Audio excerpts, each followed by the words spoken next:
All right, guys, welcome back into the Cover 3 College Ball Podcast. This is another one of our Around the Clock series specials. And man, I'm really excited today to be joined by my friend Dave Biddle of bucknuts.com. Dave, what's going on? Bud, great to be with you. Going to be nice talking some Ohio State football with you and college football in general, man. Thanks for having me on. We're only a couple weeks away now, 7-8 weeks. Fall camp's about to start. I know Ohio State's crushing it on the recruiting trail. If you guys go to bucknuts.com, become a VIP member, you can get all that great scoop from the elite team that you have over there. This morning, I was listening to y'all's exclusive interview with five-star quarterback Quinn Ewers on the Bucknuts Morning 5 podcast. And who better to have to talk Ohio State than Dave Biddle? So we'll jump into this. A question that I've been leading off with for pretty much all of our guests has been, what do you take away from 2020? How real was it? And maybe that's a silly question because obviously Ohio State made it to the Natty. But for some teams, they don't take away much at all because they had so many COVID interruptions and a limited number of games. Like how much conclusions can you draw from 2020? Yeah, like with any other team, it was such a crazy season, and maybe even even more so with the Buckeyes because they only played really 5 regular season games and they played 3 postseason games, which is just crazy when you think about it because they played, when you count the Big Ten championship game as a postseason game, and then the 2 playoff games. I mean, it's just wild to think about 5 regular season games and 3 postseason games in the same season. And, I think from Ohio State standpoint, but I think it worked out pretty darn well, I would say, because they got the Clemson monkey off their back. They had never beaten Clemson ever, and they lost in spectacular fashion going back to the first time they played Woody Hayes' last game with the punch to the Clemson player in the Gator Bowl. Then they played the game where, Sammy Watkins and Taj Boyd put on a show. Close game in the Orange Bowl, but Braxton Miller never played quarterback again. He was hammered to the turf by Vic Beasley, and Braxton Miller never played quarterback in a game ever again. Then you had the 31-0 debacle in the playoffs in 2016, and then the loss in 2019 to Clemson. So finally, they got the Clemson monkey off their back. They won they won the Big Ten championship, and then they just flat out got beat by a better team in Alabama. So in the national championship game. So now Ohio State fans will say, the Buckeyes weren't at full strength, and they weren't. But Alabama was going to win that game, I think, even if Ohio State was at full strength. Was it going to be a blowout? Maybe not. But I think it worked out pretty well for Ohio State overall, even though it was an absolute insane season. No doubt. So we just got on tape and Cover 3 podcast with Tom Fornelli. He's a huge Bears fan. He's super excited about Justin Fields. Fields took every snap at quarterback last year, I believe, or damn near it. He had the couple of plays here. There was the play in the Clemson game where it looked like he he did get lit up. I mean, he got hammered, and it looked like is he even going to be able to come back? He missed one play. And CJ Stroud, the true freshman, he's probably going to be the starting quarterback this year. But I say probably, almost definitely, will be the starting quarterback this year. And he was in there for one play against Clemson. He was in there for one play for a few plays against Michigan State. But yeah, Fields took almost every snap. Yeah. For those who aren't like us and not on the recruiting trail, who haven't seen CJ Stroud, what does the coaching staff, what do your sources love about him? Yeah, he's composed, he's accurate, he can make, he doesn't have an absolute off the charts arm, but he's got a really good arm. He can still make all the throws, and he's mobile. He's not a run first quarterback, he's a pass first quarterback, but he's mobile. He can, they'll have a few quarterback runs for him that they call. He also can keep plays alive and still throw the ball downfield, and he can scramble. He's not going to be as good as Justin Fields or Braxton Miller in that respect, but he's going to be an all-around good quarterback. What I really like about him, Bud, is he was always a guy Ohio State was looking at, and I know you know this as well as anybody following recruiting. He was a kid playing against top competition in California, and the Buckeyes already liked him, but he wasn't a kid that everybody was like, oh, he's a 5-star prospect from the time he was a sophomore. He was like, I believe originally a 3-star kid, worked his way up to 4-star. Then eventually he was like knocking on the door to be a 5-star, maybe was, and got back to a very high 4-star. I like that against top competition, and worked himself into being, I believe, the number 3 quarterback in the country in his class. So I really like how he keeps getting better and better and better. You feel like his best football is still ahead of him. He moves the chains, and he's one of those guys when you're out at, like, you don't get to see too many practices, but the ones we did get to see in the spring, including the spring game, you want this out of your quarterback, of course. His teammates gravitate toward him. You can just tell that there's a vibe around him.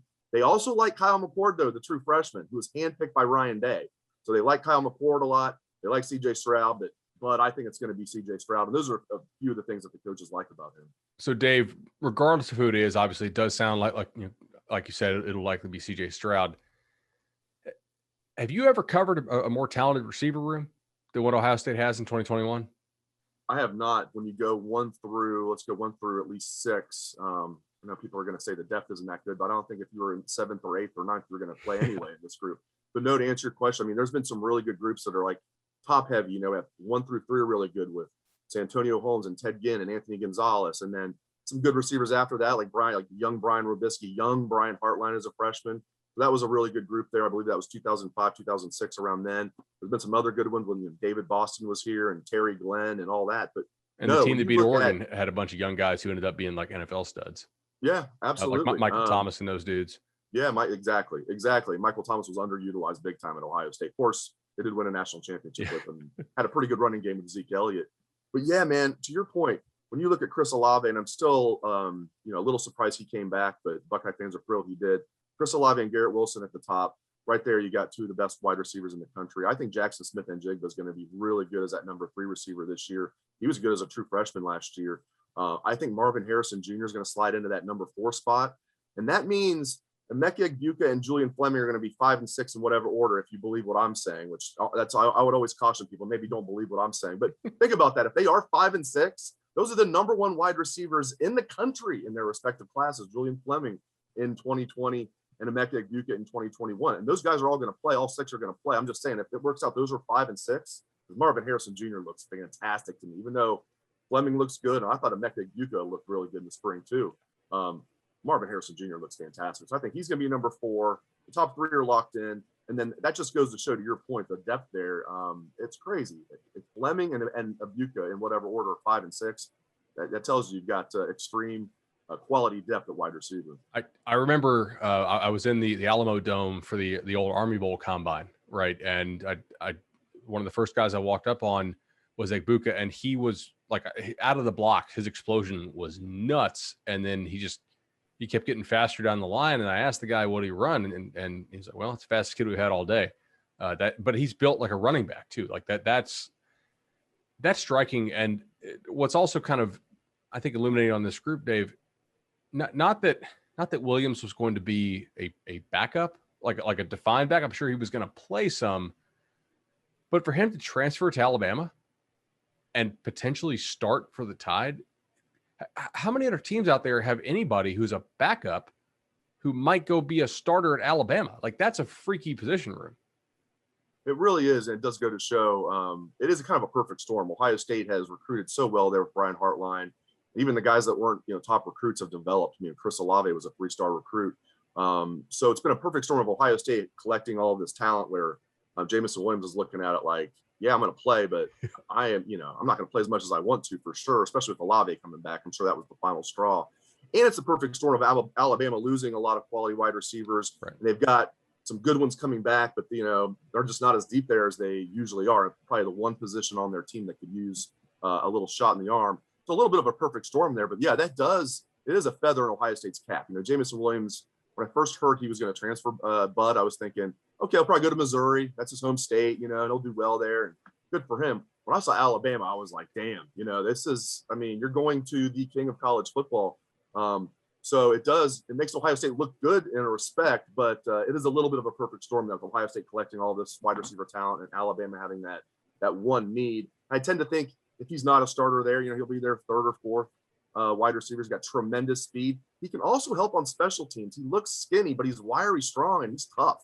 Like, he'll go down there on the kickoff coverage team and throw his body in there. And you got a guy running down there at 4.3 or whatever, 4.4, and then throwing his body in there like that. That's good on kickoff coverage. So he'll help them on special teams too. He was always a guy to me that just kind of floated. It looked like his feet weren't really like getting deep in the turf. He just kind of danced around on the turf. Just it was effortless. Dave, got to ask you about the run game here. One of our favorite prospects of the 2021 cycle, Trayvon Henderson, comes in as a true freshman. Where do you see him fitting in? Is he going to be in the mix to be the starting running back? And how do you think this running game will shape up along with the offensive line and the backs? Yeah, Bud, I'm very intrigued to see how this worked out. How this is going to work out. I'm very bullish on Trayvon Henderson. In fact, I'm on the record that he will be the leading rusher by the end of the season. I think it's going to be, you'll have the 3 main guys probably start the year off with. And I think Master Teague will take the first tote of the season. They have a Thursday night game, Big Ten game at Minnesota. Minnesota's a good team at their place. the newest stadium in the Big Ten. It's, more than 10 years old, I believe now, but still the newest stadium in the Big Ten there in Minneapolis. That'll be an interesting game. So I think Master Teague will take the first tote of the season. Mayan Williams is going to be in there a lot. A big back that really was impressive. And he only had 10 carries, but man, he looked good as a true freshman last year. Kid out of Cincinnati. Kid that was just a 3-star prospect, but another kid that looks like he might have been underrated. But like I said, man, I'm on record. I think Trayvon Henderson will be the leading rusher by the end of the year. Even though all three of those guys are going to be in the mix.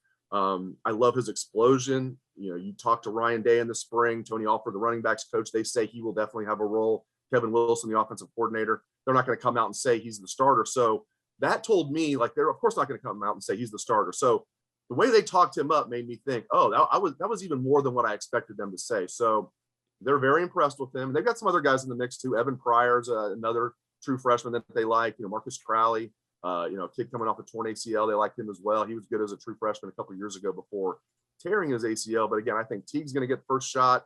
Mayan Williams is going to be in there a lot. But I think Trayvon Henderson is going to lead this team in rushing. You're not going to have a bell cow running back, most likely, unless a couple guys get hurt. They're going to have running back by committee. But then again, that was their plan last year, was running back by committee, Bud, with basically Teague and Sermon. And what did we see by the end of the year? Sermon just took that job and ran with it. So that could happen with the Trayvon Henderson or even a Mayan Williams or Master Teague. But my prediction is Trayvon Henderson will lead this team in rushing. Are you expecting about the same on the offensive line or better or worse? And if so, why? The offensive line is going to be really good. And it's tough when you lose, because I'm very high on Josh Myers and Wyatt Davis. I think both of those guys, the Packers getting him late in the second round, and then Wyatt Davis going to the Vikings in the third round. I think both of those teams are going to love those picks for years to come. But this offensive line is going to be really good. I'm surprised that Thayer Munford came back. He wasn't even on my radar, Bud, as a guy that was going to come back. He was a senior last year, even though I knew he could. Didn't redshirt, even though that's why he could have come back as a fifth-year senior. 3-year starter. He started as a sophomore, and then started, the year after that, and started last year. I'm thinking, okay, he's gone for sure. Even though it'd probably be maybe a third-round pick at best, fourth round, definitely gone, right? 6'6", 320. He comes back, and it's like, whoa. So that's huge at left tackle. Then right tackle, Nicholas Petit-Ferrer, who was actually the number one offensive tackle in the country in his class in 2018. He's back as a fourth-year junior. He was good as a first-year starter last year. So their tackles are set, and they're really good. Paris Johnson, who they love, who's going to be a future NFL tackle, is going to start at guard this year. He's the number one offensive tackle, as you know, in the country in the 2020 class. He's going to be one of the starting guards. So those three, they just absolutely love. I think Matt Jones, a guy that started a lot at guard last year, a guy that came in when Harry Miller, got COVID and all that. Matt Jones is probably going to start at left guard, so that's their fourth starter. And it's going to come down, is it going to be Harry Miller at center? Is it going to be Luke Whippler? Matt Jones could even play center, and they could put somebody else at guard. They've got a guy named DeJuan Jones, who's a mountain of a man at 6'8", 360, who's going to be that swing tackle. Oh, yeah. I love this offensive line. I think it will be as good as last year's. I think, Wyatt Davis and Josh Myers will tell you that their best football was 2019, not 2020. They were both banged up. That's a big reason, and all the COVID stuff. So they didn't play their best football last year. So I actually think the 2021 offensive line will be better than the 2020 offensive line. But losing Wyatt Davis and Josh Myers, I mean, that is going to hurt. But, man, this is going to be a really good offensive line. Awesome. All right, now we have to talk about the other side of the ball, which it was still good last year, but there were moments where it wasn't necessarily great all the time. Most notably the game against Alabama, but Bama did that to basically everybody they played throughout the whole year. What are you expecting out of the defense this year? It's surprisingly kind of low in terms of returning production percentage, across the country. They did lose, some key pieces. How are you expecting those pieces to be replaced? What are you seeing? I guess just, Dave, empty the notebook on the defense, if you will. It's maybe not a great question, but I'm very curious about this. Yeah, I think that's a great way to put it, actually. Just open the notebook. That's what I tend to do anyway. I'm very long-winded, as you can tell. Yeah, they have to get exponentially better. They'll be better defensively. They need to get exponentially better, specifically at passing defense. They were one of the worst passing defenses in the country last year, 6th worst in the country in passing defense. Yeah, I mean, small sample size. Okay, you can say that. 8 games. You play a quarter of those games against Clemson and Alabama, but still, Indiana was torching them. Other teams in the Big Ten, that were in the same boat as Ohio State, was torching them in the passing game. They were good against the run. They were the 6th best in the country against the run. But overall, you add it up, I believe they finished 56th in the country in total defense. That's unacceptable. the way this offense is going to be, it's going to be an elite offense. We just outlined the offense. I believe it's going to be a top 5 offense, maybe better than that. And this defense needs to be top 20, bud. If Ohio State's going to be a serious national championship contender, not just a team that's going to win the Big Ten and then maybe go to the college football playoff and it doesn't work out for them, if they're going to be an actual team that can get past an Alabama if they face them again, this has to be at least a top 20 defense. I think they can get there, but there's a lot of unproven parts here. Now, I like the defensive line a lot. Larry Johnson just reloads. They've got a ton of guys up there. They've got veterans and they've got young guys. We'll see about JT Tuimoloau if he joins that group. But regardless, they're going to have a good defensive line. Linebacker, we'll see. I mean, they have a lot of unproven guys there. Taraja Mitchell's going to be a guy that's finally going to get his shot. They've got a hybrid. They call the bullet hybrid outside linebacker safety named Craig Young, who they really like. He seems locked into a starter role. Then we'll see at middle linebacker. They've got Cody Simon, a young guy they like. They've got Tommy Eichenberg, a guy they like, who's a young guy, third-year sophomore. And we'll see about Pele Gaetiote. He's transferred in from USC, but he's got to get a waiver. A little convoluted situation there. But just the fact that they were going after Henry To'oTo'o, went to Alabama, tells you a lot. Then they have to go to they have to go to plan B. That tells you they don't love their depth there. There's some other guys, Kayvon Pope. So linebacker is a question mark. And then the secondary is not a huge question mark, but it's definitely a question mark. So I like some of these guys they have, like Josh Proctor at safety, Lathan Ransom. I tend to think Sevyn Banks is a second-year starter who struggled as a first-year starter last year. You see this all the time at Ohio State and probably other college football programs. That first year as a starting corner, you struggle. That second year seems to lock in for Ohio State corners. So I think Sevyn Banks, especially as a senior, is going to have a good year. Then who's going to be opposite him is a big question. Is it going to be Ryan Watts, a big 6'3" corner out of Texas, a redshirt freshman? Is it going to be Cam Brown, who's coming off a torn Achilles? If Cam Brown's healthy, it'll be him. But, man, that's a tough injury to come back from if you're a corner. So I like the talent in the secondary, and I'm leaving some young guys out that they really like, including some incoming freshmen. So they like the talent there, but it's very young and unproven. So we'll see what happens. But like I said, man, this defense can't go from like 56 in the country to like 40th. That's unacceptable. They got to be a top 20 defense if Ohio State's going to be a true national championship contender. No doubt about it.